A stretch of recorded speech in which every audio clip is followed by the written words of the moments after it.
Okay, good afternoon, everyone. Good afternoon, everyone. Welcome to this live broadcast. I almost decided not to come live again. We had like the most horrible network challenges this morning. All right, good afternoon. My name is Maribeth Chima. Welcome to this live broadcast. Let me start by saying a big thank you to everyone who joined me to celebrate yesterday. Yesterday was my birthday, and the love I received was huge. Okay, the love I received was huge. I had messages coming in. I had people calling in. I had gifts. It was huge. Thank you so much to every one of you, my Facebook friends, everyone on Facebook, on YouTube, in the community especially. Thank you, people from our support group, the mentor parent support program. You guys are amazing. I cannot begin to tell you how how all of it, what all of it meant to me. Thank you so much. I had a good time yesterday. All right, so we're supposed to have our PTM hangout yesterday. Unfortunately, we couldn't have that. I'm sure you can guess why. So at some point, I thought we'll be able to have it, but then the kids' school had a program at the same time. So the kids' school had a program at the same time. So I had to be at the kids' school, and it dragged a little into our time. So there was no way we were going to be able to have that session yesterday. All right. So today, this session is going to be short. It's not going to be as long as our usual PTM hangout. And we're talking about how you can create an environment in your home that is rich for your children to learn. How you can create an environment in your home that will be the reason why your children are balanced, the reason why your children are creative, the reason why your children are lifelong learners. Okay, you can create that environment in your home. I had a post out earlier today, and I said in that post, I talked about how when I was a young banker, I actually had this colleague that would come back. She was a marketer. So she would go out, after the toil of getting customers and all of that. She would come back to the office, and she would come to the customer service area. Funny enough, oh, she would come in to actually, have conversations with us and just relax, after a hard day. And it was routine for her. As soon as she comes in, she gets out her phone and she'll make a call to her home, right, to speak with her son. And I just said in that post, I was so amazed. I came as a newbie in the branch, and then after a bit, she will come in really to do all of that. It was only after a while that I realized that the son that she was actually speaking with every day, and the way she would speak with him, was only after then that I realized he must have been about 2, 3 that time. But I learned something from there. If you've been following me, you would have heard that I said I already had a bit of an idea, right, of what kind of parent I wanted to be by the time I was getting married. Okay, I had gone down that line. I'd gone down that lane of looking at how I was raised and all of that. And I had started picking, maybe because I don't know what it was, whether because I married somewhere in my mid 20s. I don't know what it is anyway. But before I got married, I was already, thinking about a few things, along the line of how I would want to raise my children. So this was an example for me that stuck, right? It was an example for me that stuck, So at the time I was preparing to get married, it wasn't just about, oh, you're going to get married, you're going to have children. I already knew how I was going to speak with my children when they came along. All right. I already knew how I was going to speak to my children. Sorry, I need to take that out. So I already knew how I was going to speak to my children when they sorry, 1 second. Let me just do this silent thing. All right, so I already knew how I was going to speak with the kids when they come along. I already knew about some of those things, right? So I said in that post also, that's the thing about parenting. Okay, it's something that is around us that we take for granted a lot of times. There is so much, just so much you can learn there's so much you can learn from other people's experiences, right? There's so much you can learn from other people's experiences. There's so much you can learn from the things around you. There's so much you can learn from people who have success stories. And that's what I do. I mean, it's what I do without any shame, right? If I see that you have success in certain areas, I tell you, I am gluing, like I'm either following you, if it's online, I'm following you and finding out what you do.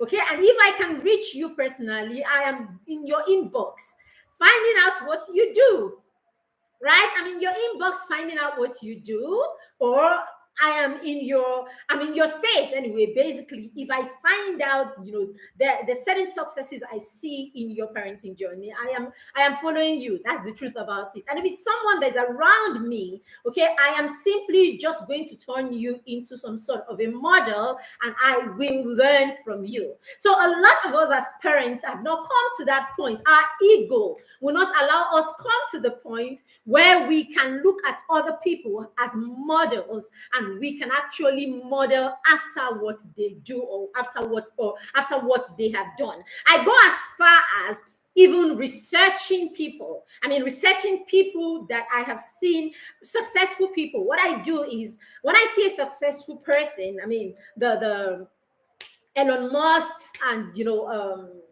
Mark Zuckerberg, and all of these successful people, okay, that we know about today, right? What I do is I go straight and begin to see how I can look at what their parents did. So I try to research their parents. Okay, so more than the successful person, I research their parents to see what their parents did differently with them. Because I tell you what, you cannot separate, right? You can't separate parenting. You can't separate parenting from the success of a person. You can't. Most of what happens in the life of an adult, right, got its foundation from the first 5 or 7 years of the child's life. So I like to go and look at their parents and see what it is that they did differently. And in the moment we start doing these things, we realize that we would get more results, or we will get more, we'll get more tools to apply in our own parenting. And these people do not necessarily have to be people who are far from us. Sometimes it's a family member, okay? Sometimes a family member is a neighbor, is a friend, whatever it is. If you see someone who is getting results that are remarkable, please go ahead and find out what it is that they are doing, okay? And there is really nothing wrong with, approaching people and saying, oh, I see that this looks good. There is nothing wrong with giving people, what do you call it? With giving people compliments, okay, about what you see in their children, just like you would give them compliments about any other thing. Wow, he speaks so well. What do you do with him? Ask those questions. Wow, he's so polite. What system do you use? Wow, he sounds like he knows what he's doing. He's so confident. What do you do with him? Okay, ask these questions. There's nothing wrong. It doesn't make you a bad parent that you're trying to find out how someone is getting results so that you can apply. It does not make you a bad parent. So we need to stop all this competition that we compete with and for everything. And I've just realized the new one. The new one is with our children. Is it new? It's not even new. Okay, we use our children as bragging rights. We use our children to validate our stance as parents. Okay, so we use our children to validate who we are. I don't know where that one comes from, really. So you find people who have been, people who are close, or people who are family, all of a sudden, because one person's child is successful, you find out there is bad blood between them and other. I don't get some of these things, but hey, they happen around us. I work with parents, and I hear and I see all kinds of things. I hear all kinds of stories between siblings, between friends, all because everybody is trying to pose as their child. Pose and act like I'm a better parent than you are. Hey, put your focus on the children and constantly seek how you can make your children better, or how you can make your children be the best version of themselves. All right, so today we're looking at how we can create that environment, what you can do in your home, what you may have in your home that will set your children apart, what you can put, what kind of environment you can have in your home that will set your children apart. And today our case study is from my best-selling book, Bedtime Stories for Champions. If you do not have bedtime stories for champions and you have children between the ages of 7 and 12, right? Between the ages of 7, and it's amazing, even your 13-year-old can read this to himself and have conversations with you. But hey, your kids from 7 to about 12, you can have like, amazing time bonding and reading from this book together.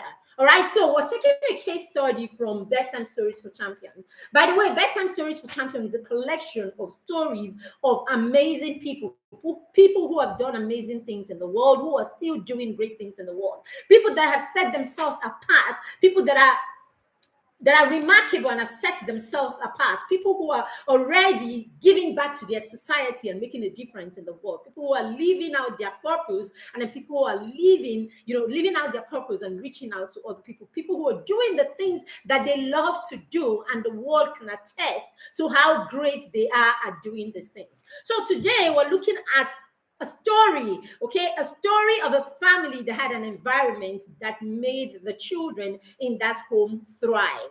Okay, we're looking at the story of Mark Zuckerberg. Okay, so Mark Zuckerberg is one of the stories that we captured in Bedtime Stories for Champions. So if you have this book already, we're looking at the story on page 63. We have over 20 stories like this in this remarkable best-selling book. Yes, in this remarkable best-selling book. Right, so Bedtime Story begins with a real life situation. When you're reading the book, it begins with a real life situation of a child and the father, a child or the mother.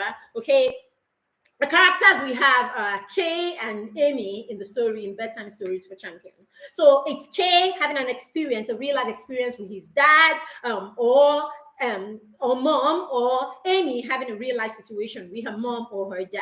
All right. So in this case, we had a child, right? I'll read a little. It says, "Dad, is it bad to drop out of school?" Okay, that's a question that Kay was asking his father. Is it bad to drop out of school? Like people said, Mark Zuckerberg dropped out of school, right? Right. And the father is like, it depends. It depends on the circumstance. Why is this person dropping out of school? And all of that. And the conversation went on, and the father actually said he had a story, or he knows a story of someone who dropped out of school seemingly, okay? And then he had to tell Kay the story of Mark Zuckerberg.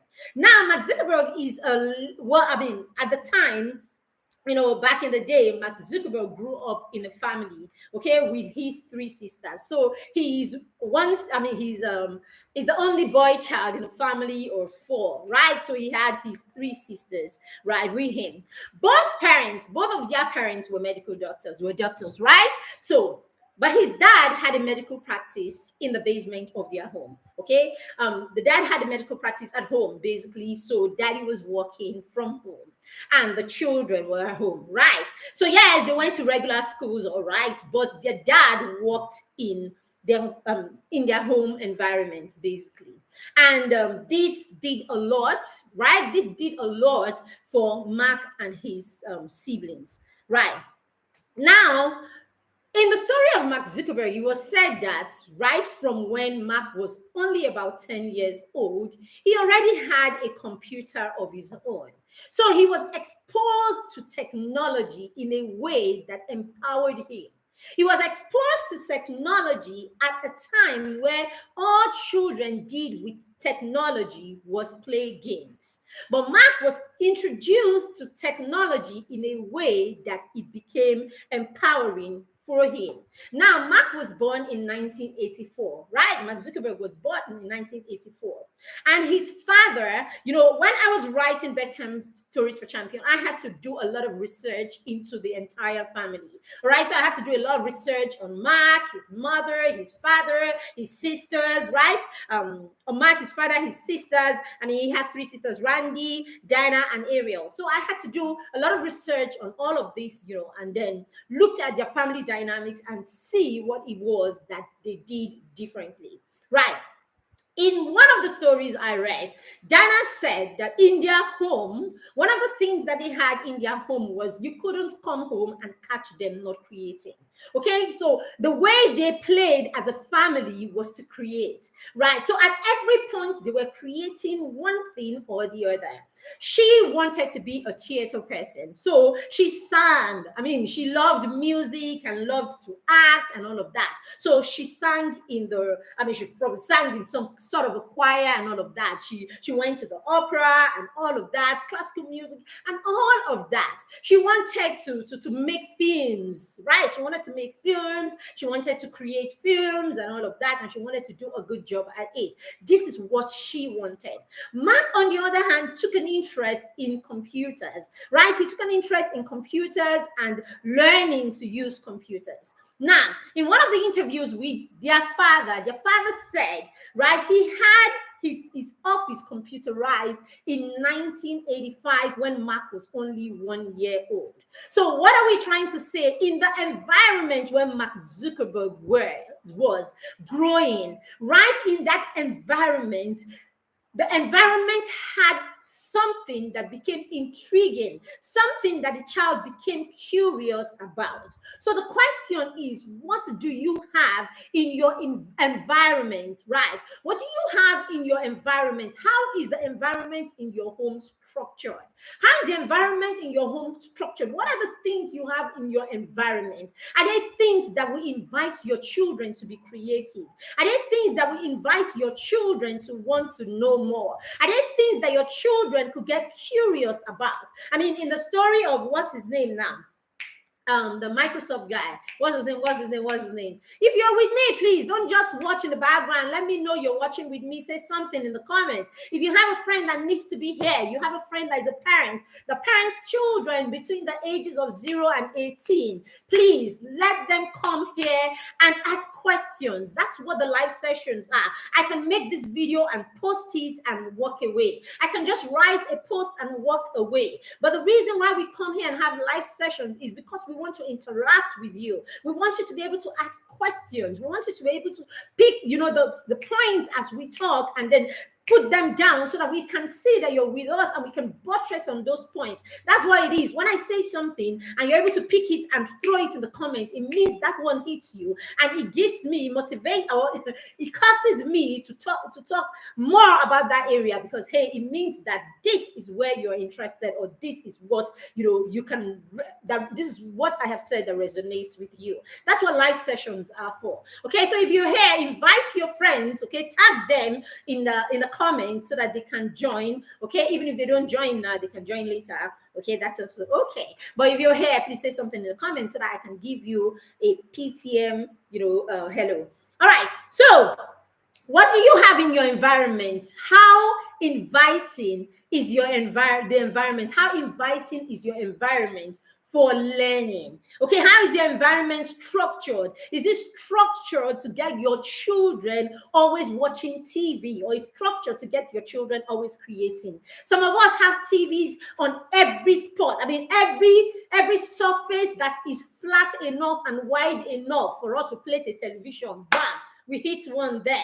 So in the living room, of course, there is a TV, right? In the sun, even in the passageway, there's one screen there. Boom. In every single room in the house, boom, boom, boom, screen everywhere.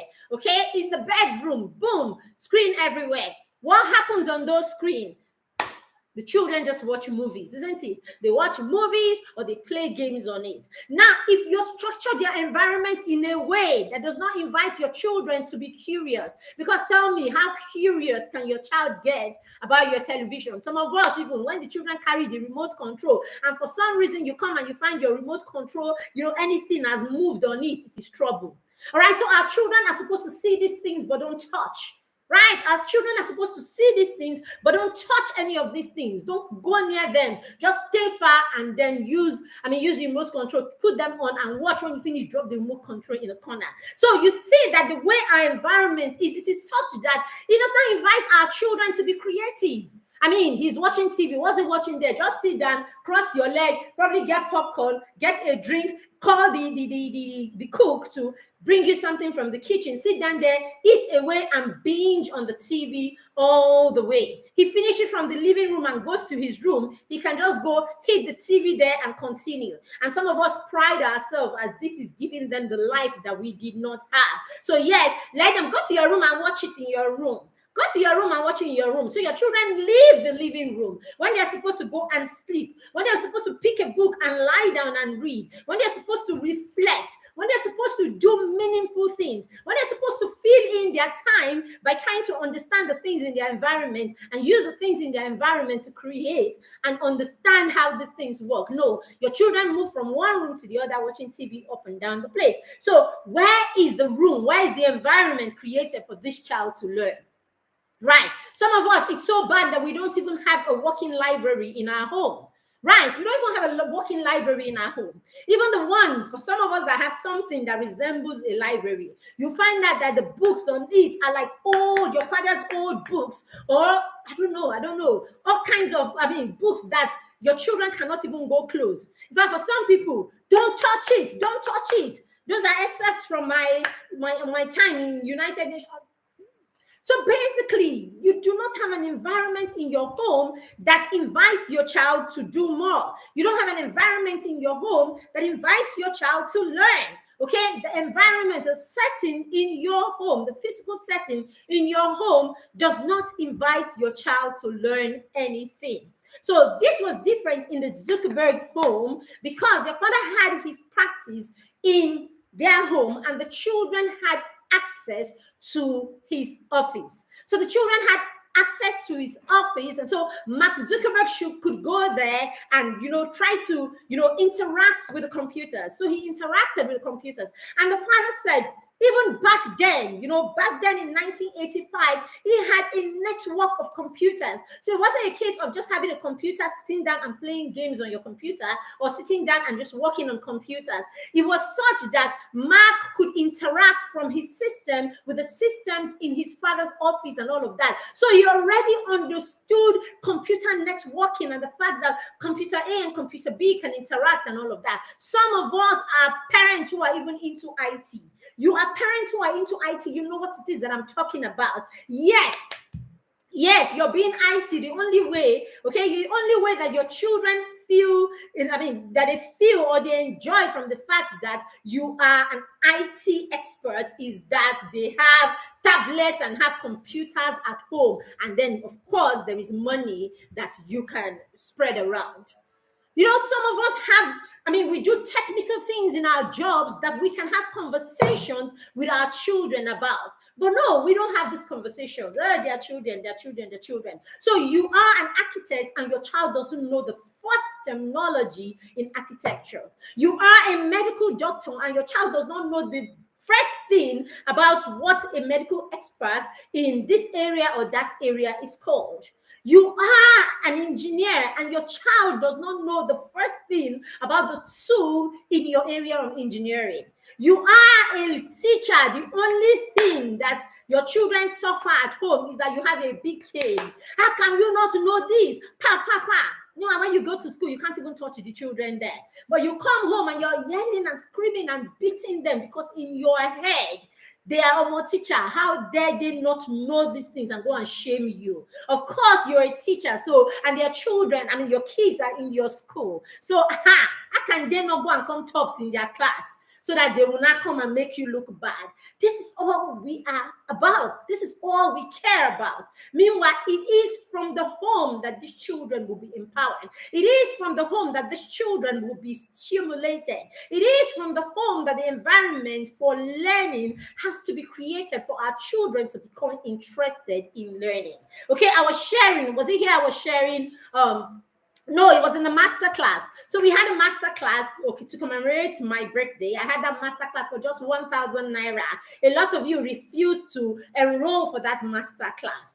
1K, just 1K. Come and gather knowledge that you can apply in your home to create the kind of environment. Come and gather strategies that you can add to your toolbox. Now you can also you can get the replay anyway of that master class, but it's for 2,000 naira. So if you want the replay of the master class, just send us a message, drop a message here, and we will give you access to the replay for 2,000 instead of 1,000 naira. But basically, I was saying in that class, right? I've even lost my trail of thought. But I was saying in that class, I can't remember. I'm sure I would remember what it was I was talking about and go back there. But basically, if you're not creating the environment in your home for your children to want to learn, okay, because yes, I was talking about Montessori. I was talking about Montessori system of education in that class. And it is believed that, right, children cannot learn if they are not interested in the learning. If your children are not interested in their learning is not happening. They are just cramming and regurgitating what it is that they hear. Okay, for learning to happen and learning to be internalized, the person has to be interested in that learning. So imagine that in your home, the environment is created in such a way that your children become interested in learning how the things work. That's what happened to someone like Mark Zuckerberg. It wasn't about what they were teaching him in his computer class in school. No way. It wasn't about what his teacher was teaching him about computer. No, that wasn't it. It was about growing up from age 0 and seeing these things around your home, right? Seeing from age 1, rather, his father said his office became computerized, highly computerized, right from when Mark, in 1985, when Mark was only 1 year old. So it's you as a toddler walking around, right, from the house and then going into daddy's office because the children had access to their father's dental practice in their home, right, in some area in the home. So it's the little toddler Mark Zuckerberg moving from the house into daddy's office, and then touching this computer and touching this computer, and then he puts his hand on the buttons. He tries to see what will happen, and then he learns how to turn it on. Woo! Now he can turn it on, and then he tries to play with the keyboard. However, the computers looked like back then. It was just 1995, so I don't think it was even that's obscure. But basically, that's him being able to play with the keyboard, and then he sees what happens when he taps on the keyboard and all of that. It's the curiosity, because computer was not for him. It wasn't school, right? For him, it wasn't school. It became something that he was interested in. And when a person is interested in something, then learning will happen. Learning will happen. Mary Montessori also said that for learning to happen, there has to be movement and cognition. So movement and cognition are very, very important. So, hey, if you are going to raise children who enjoy learning, then you must create space for them to be able to move. As your children are moving around, right, that's how they are developing mental ability. That's how they are being curious. They're touching things, they're reaching out for things, they're seeing how this works. If I take this comb, if I throw it, what happens? If I pick this, will it pull? Will it not pull? This is how they get knowledge. That's how he becomes interested in this brush. The fact that he can see this brush, he has access to this brush, he can walk freely to where this brush is and pick this brush, and then he can basically relate. He can interact with this brush. This is how he gets interested. Oh, it's black.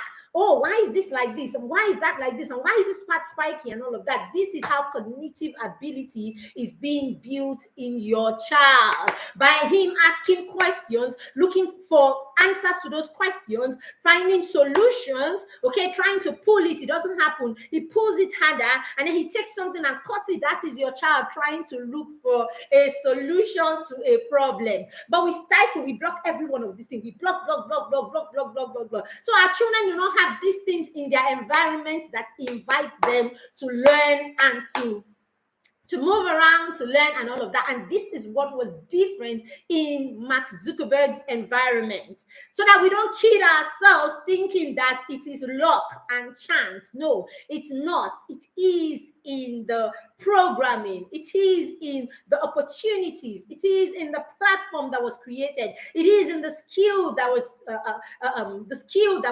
honed, right? It is in the skill that was honed. It is in the talent that was recognized. It is in parents who are able to direct the children even after they notice or they observe that they have this talent. If you're not doing any of these things, you can't get the same kind of results. So let's stop thinking that when you see people's children, or we see children who are exceptional, let's stop thinking that it is luck. It is not luck.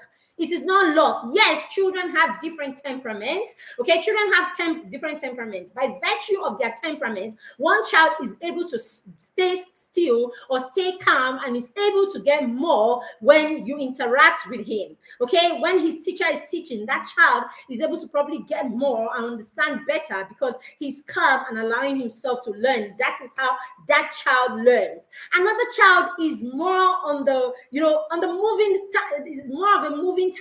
Okay, he wants to move, he wants to touch, he wants to do. So if you're going to keep him in one space to just listen to you, he's not going to do that. So yes, he's not going to get as much of what that teacher is saying as this one that is calm by virtue of their temperament and can sit down and listen to you. So at the end of the day, you bunch these two together, give them the same kind of assessment, judge them the same way. You know that thing they say about judging a fish by its ability to climb a tree? That's what we do with a lot of our children. That's what we do because we don't know them. We don't know how they learn. We don't know what environment is okay for them.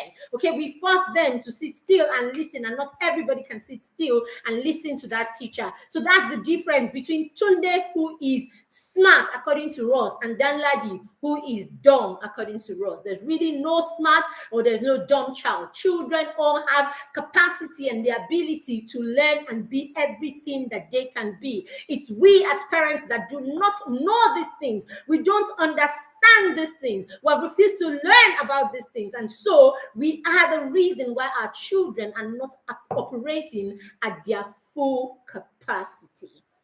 All right, so Mark Zuckerberg's parents knew better. Mark Zuckerberg's parents knew better, and so they did better.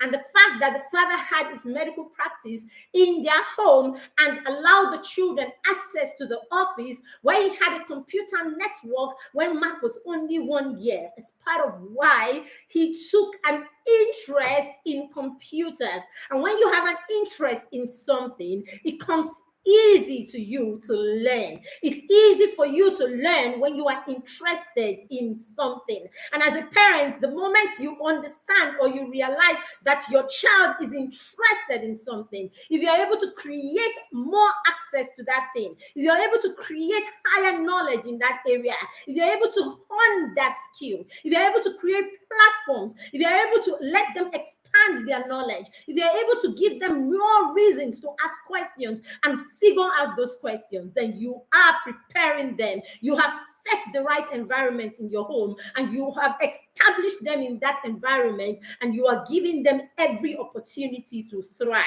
in your environment. So I don't know what you want to say or how you want to say it. It starts right from your home. Know this and have peace. Know this and save a child. Know this and be the reason why your child can be everything that they were created to be. Okay, know this and let your child thrive, parents. Know this and let them thrive. So we have a course that started today. Okay, it's actually going to kick off like tomorrow. It's called Creating a Stimulating Environment in Your Home, right, for deep learning. Okay, in that course, this is all we're going to be doing. We're going to be helping parents create that ultimate environment in your home that will help you raise the Zuckerbergs of the next 10 years, and 20 years. Creating that environment like people like Mark Zuckerberg's parents created for him to thrive. Today, the whole world can attest to the fact that, right, this person is remarkable. Hate him or love him, you can attest to the fact that this person is not ordinary. Hate him or love him, you can attest to the fact that this person is a genius. Hate him or love him, you can attest to the fact that this person has set himself apart. Hate or love, you know that these parents have done something different from the average parents. So that's why we're looking at the story of Mark Zuckerberg, okay? Case study from Bedtime Stories for Champions, okay?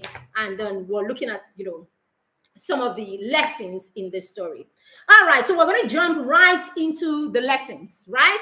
Right into the lessons. I hope I can give you about 10 of them in the next 20 minutes when we go.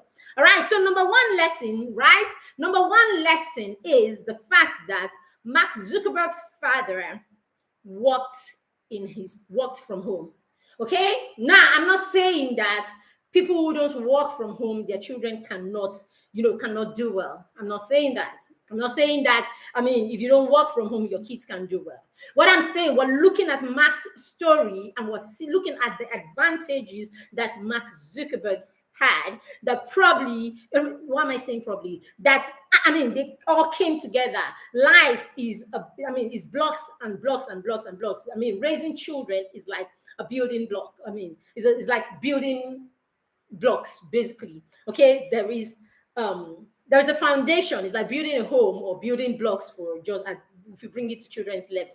Okay, so it's like creating a platform, creating a foundation first of all, and then you start mounting on that foundation. So that's how it is with raising children. You have the child comes tabula rasa, comes with everything empty here apart from their temperaments, apart from the temperament, they come and you as a parent are the one who programs them from the very beginning, right? You program them for the very beginning, and at that point, whatever you deposit into the child's life is what you are going to build on for the first, for the early stage of their lives, right? And at that point, their subconscious mind is storing up every experience and every learning and every programming that you and the people that you give access to your children are creating.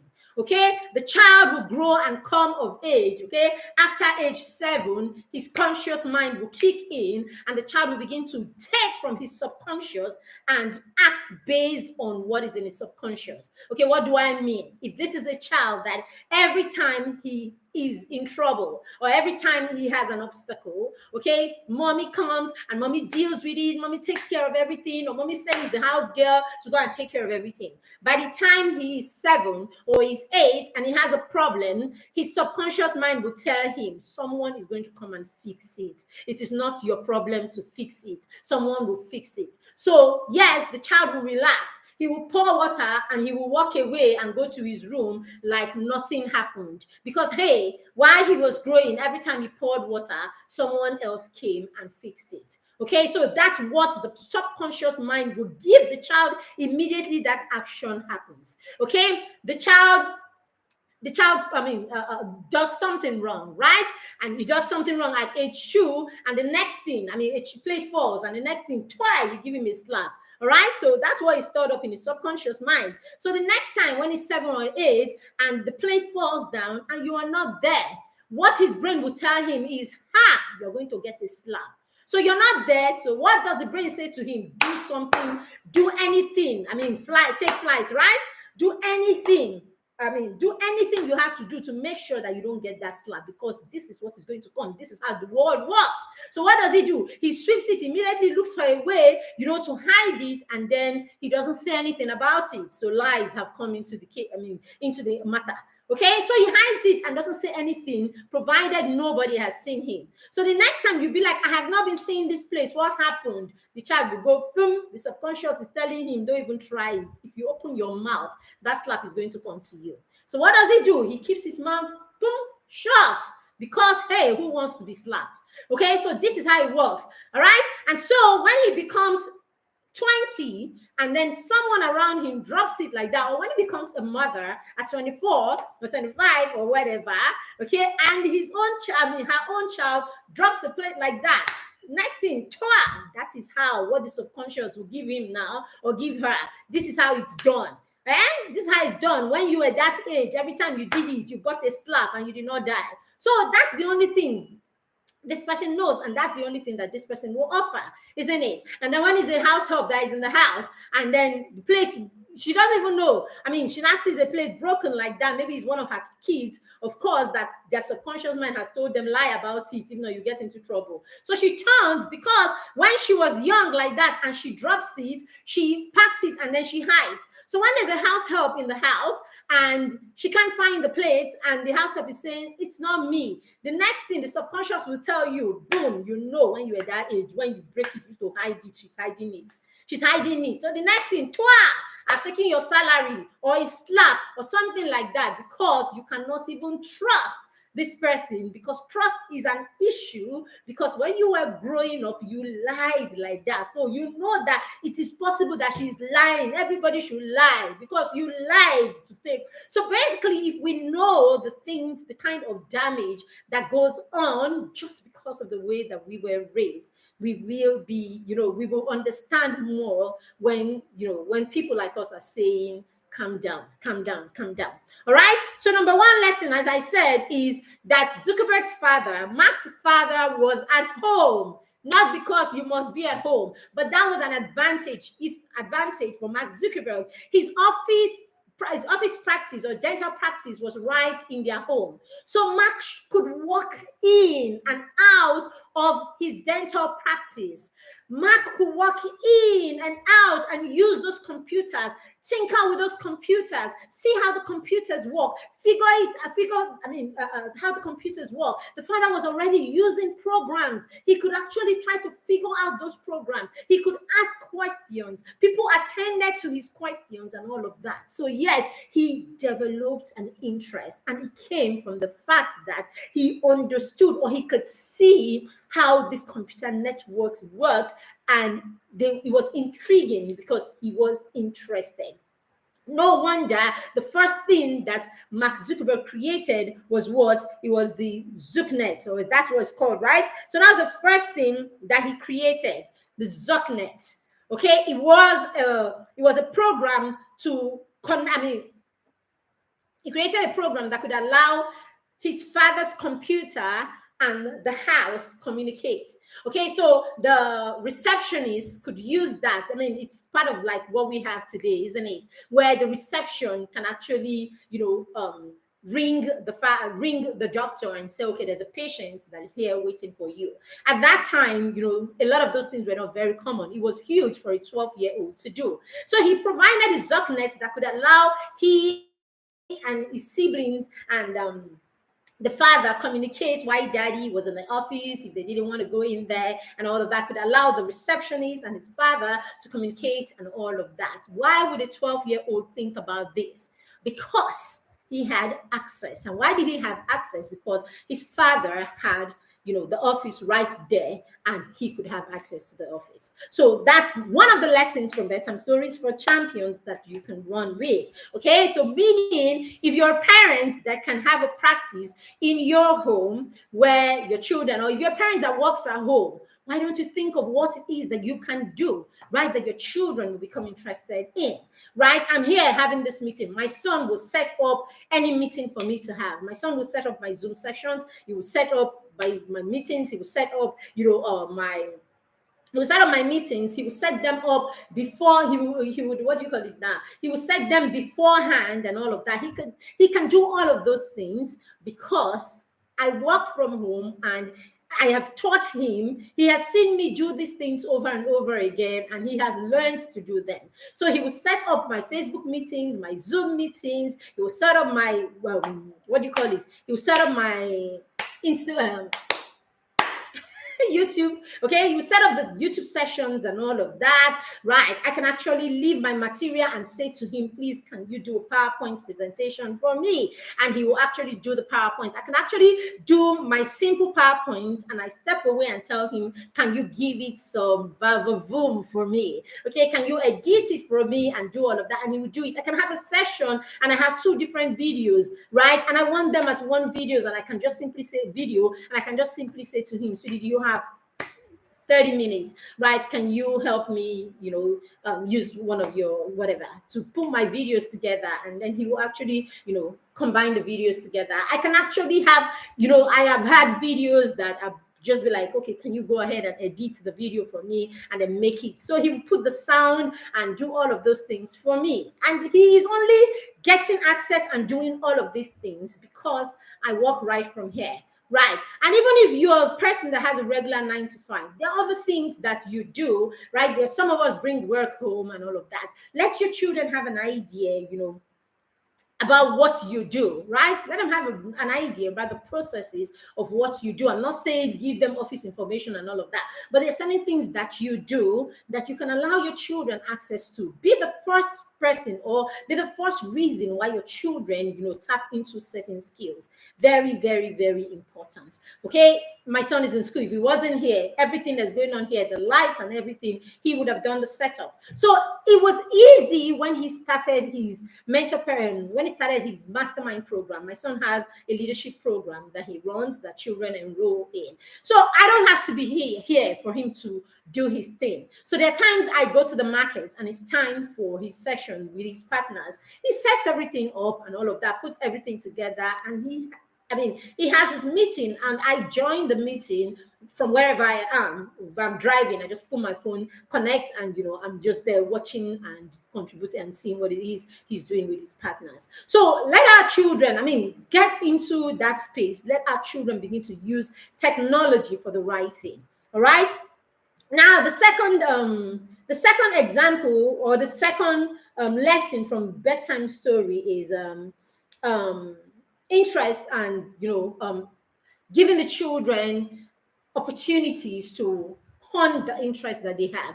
So it was said that Mark, at some point, the father had, when they realized that Mark was very interested in computers, the parents decided to get someone to actually teach him the real deal. Okay, so sometimes children are curious, and they're touching things and finding out things for themselves, at that point. At some point, the skill, you have to bring skill into their interest, right? Or expertise into their interest. So at that point, so that your child does not just remain as a local champion, because that's what a lot of us do. Our children do certain things. Oh, your child loves to sing. Oh, she sings so well. She sings so and everything. She sings so well. And that's it. She sings so well. She sings so well. She sings so well. She sings so well. How about bringing someone to help the child also learn to play a musical instrument? How about bringing someone that will help the child learn voice training? How about taking it to the next level? Okay, that's what you do as a parent. You help your child grow in their interest, because anything that is not growing will do what? It's stagnated, or it will die. All right. So when you find that they have an interest, this is what Mark Zuckerberg's parents did. The moment they found that he had an interest, what did they do? They brought in an instructor that came to work with him once in a week. His father is a medical doctor. Yes, he's a tech-savvy medical doctor, but hey, I'm sure he realized that there are a lot of things, right, in this area that I don't know, that an expert will be able to teach my child more about. So why don't I bring someone so that, hey, my child can be more than I am, since he is not even interested in my field. This is his own field. So of course, if he's going to be an expert in this field, then he needs to know more than I know. He needs to know beyond what I know. So yes, Mark's parents brought someone to work with Mark Zuckerberg, right? Basically, to get better. Of course, because he already has an interest, Mark was able to expand, even in his knowledge about computers. No wonder he could create the ZocNet when he was only about 12 years old. We're reading from bedtime stories, or we're taking our lessons from bedtime stories for champions. Now, bedtime stories for champion is a story. Look at it. It's all for children, right? See, That's what bedtime stories for champion looks like. So it's all for children. There are lessons. There's the story. As I said, there's the real life situation. There is the story, and then there are quotes from these young people. Okay, most of the stories here are about young people who are doing amazing things. Mark Zuckerberg is one of the oldest people that we have on bedtime story. Every other thing is young children, and we're going younger kids, and we're going to be looking at each of these kids in the next couple of weeks. All right. So the next lesson now, during my research, okay, I during my research, I found an interview where Mark Zuckerberg's father was asked what it is that he did differently with his children.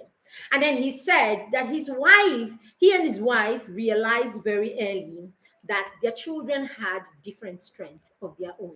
So, as parents, they did not force them to do anything. So, yet, even the sister actually mentioned that in her interview. She said, "You because both their parents were medical doctors, you would expect that they would try to nudge them or push them into medical practice. But not a single one of the four of them became a medical doctor or a medical practitioner." Right? They were not interested, and their parents did not try for one day to push them to be interested or to force them to be interested in their practices. Even the dad, who owned a dental practice right in their home, did not say, "Hey, I have a business. I cannot come and work all this business and my legacy will just go like that." Someone has to be prepared to know. They focus on each of their children and the interest that each of their children had. And so, because they could focus on that and help them to hone those skills, each of them became successful in their different areas. So, yes, each child had their own expression. Mark was a computer person and he had his own expression. His sister, Randy, wanted to create movies and be in the theater and all of that. And that's what she did. It is said that all four Zuckerberg children are successful. And the father said that this was one of their secrets. The fact that they recognized that their children were different, they recognized that their children had their own interests. Okay, so what they could do was steer them towards an area. But no, they did not force any child to be anything or do anything that the child was not interested in. So this is something that each of us should take as a lesson. What are your children's interests? If you are not calming down or you are not allowing yourself stay focused on their interests, and rather you're there focus on what you think is best for them. We keep saying to ourselves that because we're true parents, we know what's best for them. It's not exactly true. You know what you think is best for them because that's what you think is best for you. That is the reason, okay? That's the reason why some of us are still chasing some kinds of professions or some kinds of careers, because those were the careers that were big right in our generation. You refuse to remember or to think that, hey, these careers that you are looking at may be irrelevant in the next 10 and 20 years. It is not it's not your generation. It is a different generation also, altogether. Okay, one of Mark Zuckerberg's sister actually said that she thinks perhaps that her parents already could see that what was ahead of them, or the careers and the careers and what the world was, where the world was going, right, was totally different from what it was in their time. And so they could tell that IT at the time, or technology at the time, was going to be, was going to be huge. And so that's why they probably did not say to Mark, "Get off the computer and do something else with your time." So the parents were thinking, they were visionary, they were thinking ahead. So what are you doing? Are you still there chasing your children and telling them to go and be this and go and be that? Okay, or are you looking, your child is interested in AI and you are there telling him, "Come on, leave the computer." Is that it? The next 10, 20 years, do you even have an idea what the world is going to be like? So let's focus on our children's learning, interest. Let's focus on helping our children become lovers of learning. Now, when our children love to learn, when their brain is prepared for learning, what will happen was it doesn't matter what will come at them in the next 10 or 20 years, because they are already people who love to learn. Whatever comes to them, they will jump in and learn immediately. So, yes, the focus should not be on what your child should become. The focus should not be on your child having high grades. Your focus should be on your children loving to learn. So, if you're chasing your children, sitting down with them, forcing lesson teachers on them, you are sabotaging them. I'm not mincing words. I'm telling you, you bring one lesson teacher, bring two lesson teacher, bring three lesson teacher. You force them, you say that, you push them and all of that. What you're focused on is you're focused on them making good grades so that they will have the right grades that they need to get into university A, B, C, D. You are neglecting what is important, and that is what they are interested in. Find out what they are interested in. If they are interested in it, then you begin to help them get learning, get learning and get more out of that thing that they are interested in. Okay, let them love to learn about that thing. Let them love to learn first. So the focus should be getting your children to learn to love, to love to learn. So when they love to learn, then they can do anything at all. Okay, so if you have children in their foundation stage, then get them to enjoy learning. This is what we're doing with the parents in the Creating a Stimulating Environment course. We are getting them to get their young children to start loving to learn. So if you're a toddler parent, I don't know what you are doing, why you're not joining this course. If you're a toddler parent, please send me a message immediately. This course will take off tomorrow. Send me a message and join this course. You are the one who needs the course the most. If you're a parent that has children between 0 and 10, you need this course like blood. You need to learn how to create an environment in your home that will make your children love to learn. When they love to learn, they can be anything at all. So stop being focused on their grades. Let them come and teach them to love learning first. The rest is going to fall in place. Okay? The other one is balance and structural, right? Balance and structure.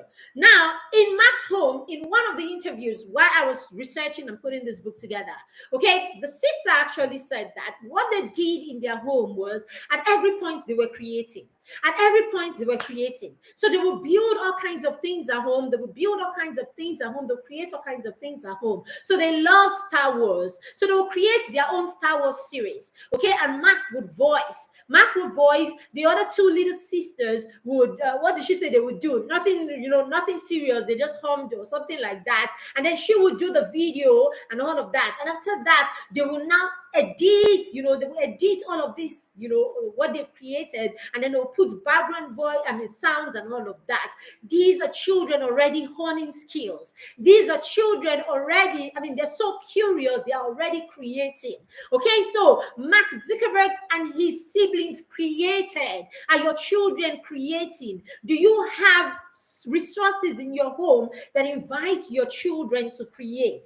Do you have resources in your home that invite your children to create? It was my birthday yesterday and the children created all kinds of cards and all kinds of things. They could do that because what? All they need to do is come into the resource room and go to the where we have cardboard paper, get their cardboard paper, get the scissors, get the glue. They didn't have to ask me for anything. Get their colored pencils. They didn't have to ask me for anything because these materials are already in place and they can go ahead and create. Okay, so Mark Zuckerberg and his siblings created. Get your children creating. Get your children creating. Create an environment in your home that invites your children to create. This is how parents set their children apart. All right? All right, I'm rounding off in the next 3 minutes. All right? So Mark's father, okay, while I was putting bedtime stories together, Mark's father was asked what kind of discipline did he have in his home? He said that in his home that they believe that discipline does not have to be physical. All right, so right from when the children are young, there were boundaries and the children knew what was acceptable and what wasn't acceptable. So right from when they were little children, they knew what was acceptable. So they grew up knowing that this is acceptable and this is totally unacceptable. So by the time they became teenagers, what was acceptable was already in place or they already knew. So they didn't have to struggle. A lot of times, the reason our children are not focused or our children cannot set their minds on big things or pursue big things is because we spend most of the time in our home chasing and doing discipline issue. Okay, at different points, you are quarreling, you are fighting, this one is keeping malice, you are resolving conflicts up and down the place. Where is the time for creativity? Where is the time for your children to explore? When what you are doing all the time is resolving conflicts, fighting, malice, and all of that. I've heard stories of how a child will be angry with the parents and will not talk with the parents for 3 days. So if your child is not talking with you for 3 days, now how are you going to be communicating? How are you connecting? I mean, what does that even mean? That your child does not talk to you for 3? I don't understand. There are some things that, man, when parents say it, I don't get it. I don't understand. I don't know. I don't know what people are talking about, right? I don't know what you're talking about. So if your home is full of all these discipline issues, there will be no time. There will be no time for creativity. There will be no time for the Mark Zuckerbergs in your home to emerge. So just like just like Mark's parents, okay, just like Edward Zuckerberg and his wife, you want to create a system in your home where the children know from an early age what is acceptable and what is not acceptable. It is binding. Do you have your values, your family values? Do you have the policies in your home? Do your children know what your mission as a family is? Do they know your vision? These are things that we do with our parents, especially in our mentor parent support program. We do all of this with you. At the beginning of that program, we make you create all of this so that we're not running on a car without fuel. We fuel you up and we get you to create all this background thing and keep it in place before we continue with our journey. We're starting a new cohort in April. If you would like to join our mentor parent support program where we hold parents by the hands and help them all year through, then send us a message. Okay, my phone number is there in the comments. You can just write it there and we'll reach out to you. All right. Now, Mark's parents, Mark Zuckerberg's father knew that Mark loved science and math, right? He said that Mark Zuckerberg loved science and he loved math, right? And what happened? The parents allowed him, right, to do that. And then, of course, they also allowed him to do other things that he likes to do. Now, some of us will just focus on just academics, right? Focus on academics. We don't allow our children expressions in other area. If you're going to raise a child who is balanced, you have to allow your child gain expression in all the different expressions that they have. You allow them to, express themselves in the different areas of their life. What you need is set the time for everything. Back to structure. Time to play, time to work. This is one thing that was very, very, that was in place in the Zuckerberg home. The children knew when to play and the children knew when to do other things. Very, very important. All right. So, of course, from what we're saying, we could tell that Mark and his sisters connected. You could tell that Mark and his parents connected. So there was some sort of stability. There was connection between them and the parents. Okay, connection between he and his siblings. His sister, in one of her interviews, actually said that she didn't have to worry or bother too much about friends outside because she had a whole crew at home. So most of her conversations, most of the things that she did, okay, she did at home with her siblings. Okay, so help your children build that kind of connection. These things may seem like they are nothing, but it is this stability when children have a home that there is, a good level of stability. Okay, when children have a home where there's a level of stability, they're able to think of other things. Okay, they're able to think reasonably and able to think of other things. But if you have a home where you are fighting with Danny today, you are fighting with Ariel tomorrow, you are all up and down the place, you're doing that, how are they going to come and sit down and create things together? How will they create their own Star Wars together? How will they do all of these things together? Okay, so the parents must have done something about having the children learn to, be together, resolve their conflicts together, work together, enjoy being with each other, and all that. And it's something you can borrow from, this story. All right, so we're going to stop there. Okay, we're going to stop there. Okay, so of course, the last one, let me just talk about one last one. Now, Mark went to Harvard, right? Eventually, he went to Harvard.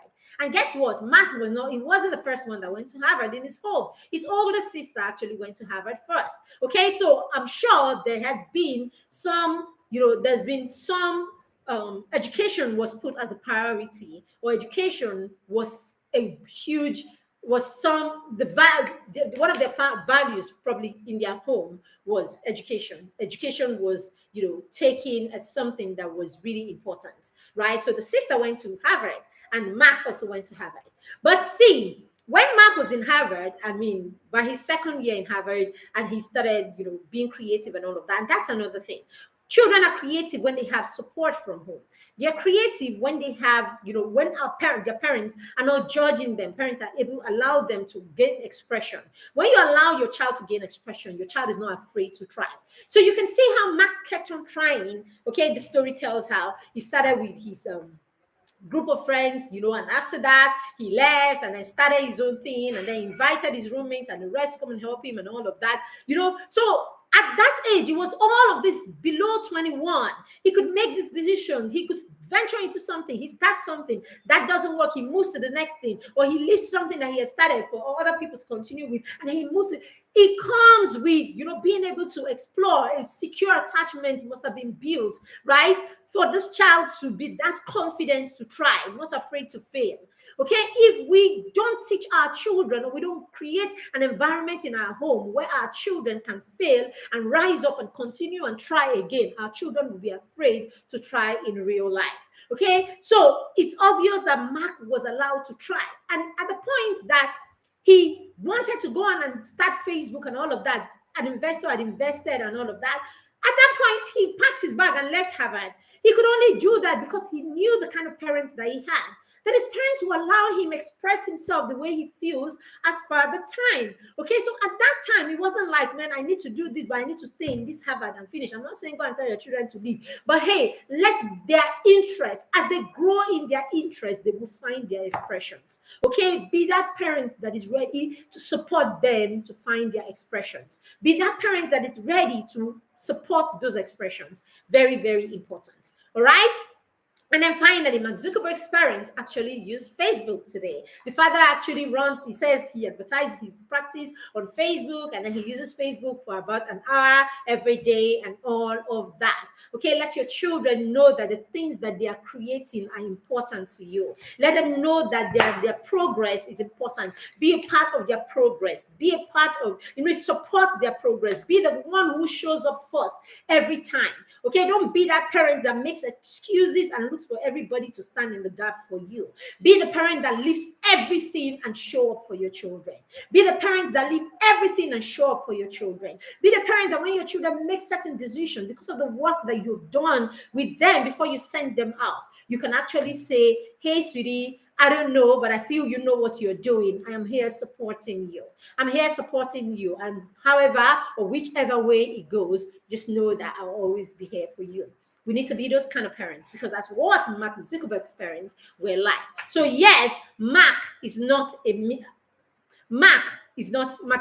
is not luck. Okay, it didn't happen by luck. He was raised by parents who were very intentional about the kind of children that they wanted to raise. That's the reason they could, all four of their children, they could actually use the same they could actually put structure in place, right, to help each of their children become the best version of themselves.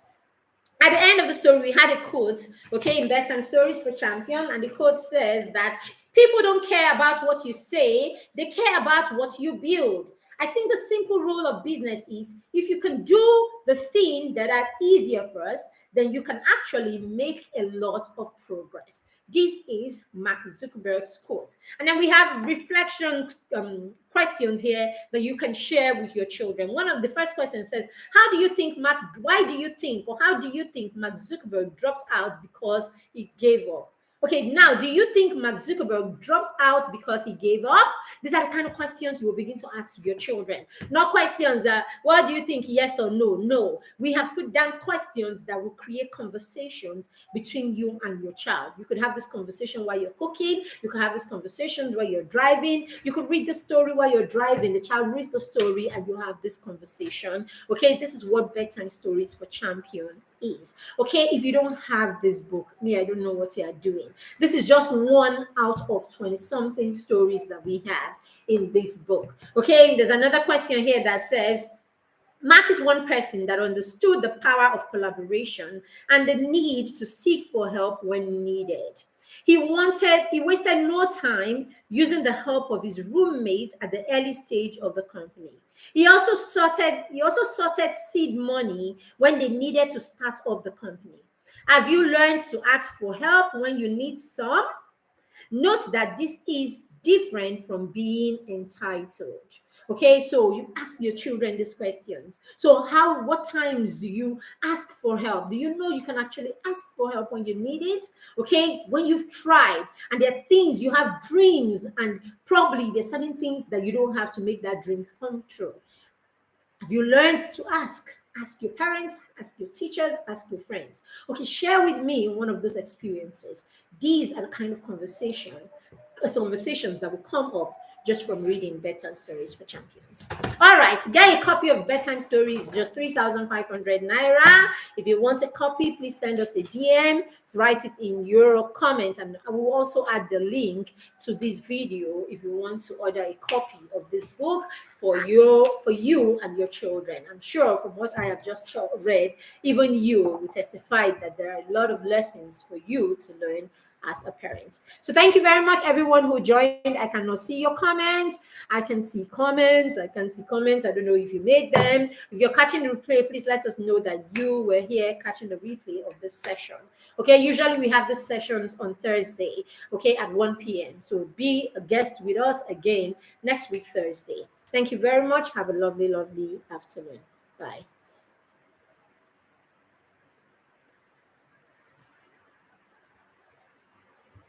Ruth.